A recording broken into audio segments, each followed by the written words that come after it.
Sisa Vlogs. Hi, welcome to Sisa Vlogs.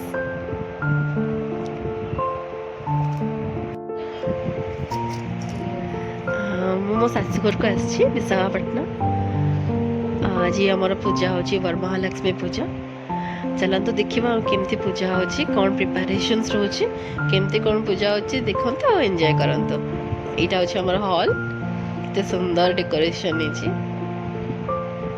ଏଇଠି ମାଙ୍କର ପୂଜା ସରିଗଲାଣି।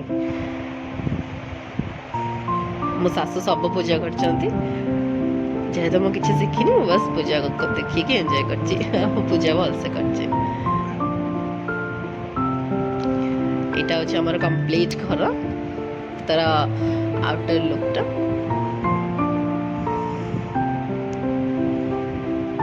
ଏ ହେଉଛି ପ୍ରୋସେସ୍ ମା ବନାଉଛନ୍ତି, ମୋ ଶାଶୁ ବନାଉଛନ୍ତି। ରଙ୍ଗୋଲି ପକା ହେଉଛି, ତା ଉପରେ ମାଙ୍କୁ ବସା ହେବ। ତାଙ୍କ ମାଙ୍କର ଆସନଟା ସେଇଠି ରଖାଯିବ।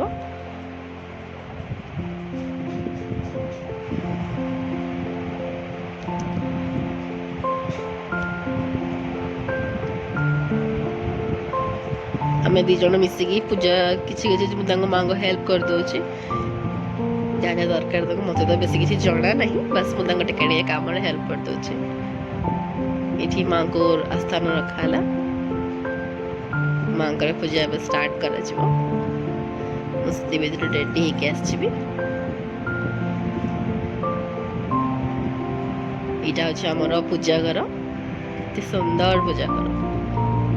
ଆମ ଘର ଏବେ ନୂଆ ହିଁ ହେଇଛି। ଏଠି ମାଙ୍କୁ ଫୁଲରେ ସଜା ହେଇଛି। ଏଠି ଦେଖନ୍ତୁ ମୁଁ ରେଡ଼ି ବି ହେଇଯାଇଛି, ମୋ ଶାଶୁ ବି ରେଡ଼ି ହେଇଯାଇଛନ୍ତି।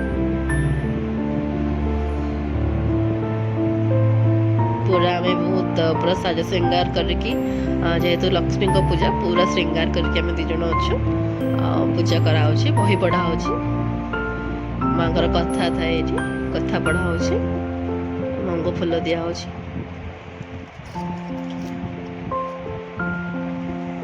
ଏଠି ମାଙ୍କର ନୈବେଦ୍ୟ ପ୍ରସାଦ ସମର୍ପଣ କରାହେଉଛି, ମାଙ୍କୁ ଦିଆହେଉଛି, ଭୋଗ ଲଗାଯିବ। ବହୁତ ସାରା ଆଇଟମ୍ସ ହୁଏ ଏଠି ମାଙ୍କ ପାଖରେ,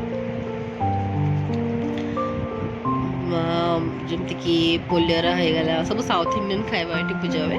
ପୋଲିଆର ହେଇଗଲା, ପରୱାନମ ହେଇଗଲା, ଆହୁରି ବି ବହୁତ ସାରା ଆଇଟମ୍ସ। ମୋତେ ତ ସେମାନଙ୍କର ନାଁ ବି ଜଣା ନାହିଁ, ବଟ୍ ବହୁତ ଭଲ ଭଲ ଆଇଟମ୍ସ ହୁଏ, ବହୁତ ସୁଇଟ୍ ହୁଏ। ଏଠି ଦେଖନ୍ତୁ ମାଙ୍କୁ ରଖାହେଇଛି, କେତେ ହଳଦୀରେ ସଜା ହେଇଛି। କଳସ ରଖି ପୂଜା ହୁଏ ଆମର ଏଠି। ଶାଶୁ ମୋତେ କହିଦେଉଛନ୍ତି, ମୁଁ ତାଙ୍କୁ ଶୁଣିକି ସେଇଭଳିଆ ହିଁ କରୁଛି।